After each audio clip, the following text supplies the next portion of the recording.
আজি এই সম্পূৰ্ণ প্ৰেছ মিটটো সম্পূৰ্ণ কৰিব বিচাৰিছোঁ। আমি এই প্ৰেছ মিটটো আৰম্ভ কৰিব গৈছোঁ চাইবাৰ ছিকিউৰিটি আৰু ইনফৰমেশ্যন ছিকিউৰিটি। এতিয়া এই প্ৰেছ মিটটো চাইবাৰ ছিকিউৰিটি বা চাইবাৰ ইনফৰমেশ্যন ছিকিউৰিটি এই বস্তুটো কি হয়? আজি বৰ্তমান যুগত প্ৰত্যেকজন মানুহে এতিয়া ইণ্টাৰনেটৰ লগত সঠিকভাৱে জড়িত, নহয় জানো? কিন্তু এই ইণ্টাৰনেটৰ ব্যৱহাৰবিলাকৰ ক্ষেত্ৰত আমি ছিকিউৰিটি যিবিলাক বহুত প্ৰব্লেম আছে, যেনেকৈ ধৰক আপোনালোক সকলোৰে হিচাপে এটা ফেচবুক একাউণ্ট নিশ্চয় আছে। এতিয়া এই ফেচবুক একাউণ্টটো আপোনালোকে ব্যৱহাৰ কৰোঁতে আপোনালোক কিমান সুৰক্ষিত সেইটো সকলোতকৈ ডাঙৰ কথা। আমি এনেকুৱাবিলাক প্ৰশ্ন কিবা কিবি কৰি মেলি পাছৱৰ্ড ৰিছেট কৰিলে, ৰিছেট কৰি পেলাই আকৌ একাউণ্ট ইউজ কৰি আছে। কিন্তু এই ক্ষেত্ৰত আপুনি ধৰক মই এজন ষ্টুডেণ্ট হিচাপে ক'ব বিচাৰিছোঁ, কোনোবা এজন ষ্টুডেণ্টে ধৰক কোনোবা এখন বাহিৰা ইউনিভাৰ্চিটিৰ কাৰণে এপ্লাই কৰিছে।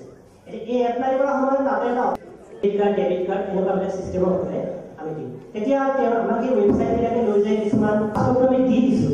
সেইটো একচুৱেলি কাক দিছোঁ?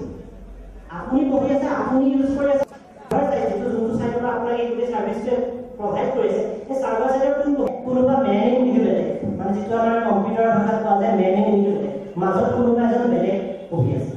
আপুনি যদি ক'ব যে একেধৰণৰ পেজ এখন বনাই লৈ কিমান মানুহে এনেকৈ বনাই হৈ আছে, কেনেকৈ গম পাব? এতিয়া এই কেনেকৈ এৱাৰনেছ প্ৰগ্ৰেম আৰম্ভ কৰিছে।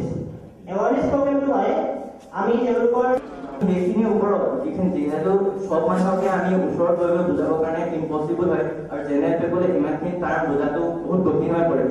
আমি যিহেতু যাম, তেওঁলোকে আপোনালোকে যিমানখিনি ইণ্টাৰেষ্টেড হয়, যদি তেওঁলোকক ইউনিভাৰ্চিটিখনত এলাউ